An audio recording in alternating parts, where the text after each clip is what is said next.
Bailarinos de 35 cidades do estado participam do 3º Festival de Dança de Caconde.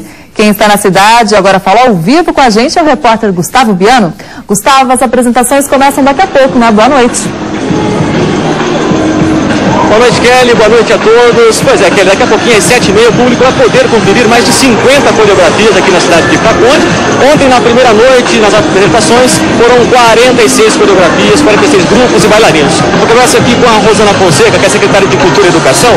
Rosana, quais são os ritmos, os estilos que estão sendo apresentados no festival? Boa noite. Os estilos são muitos. Eu vou citar alguns.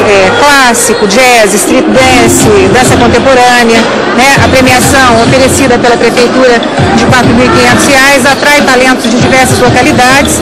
Então, esse, além de ser um espaço de apresentações, a gente divulga o nome da cidade e oferece entretenimento para público de todas as idades, especialmente aos jovens que frequentam maciçamente esse festival.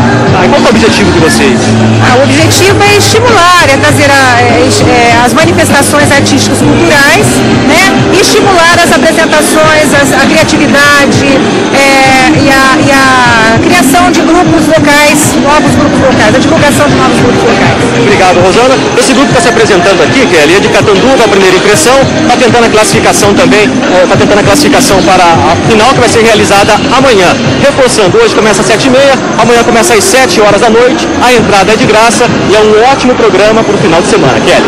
Com certeza. Obrigada, Gustavo. Boa noite para você.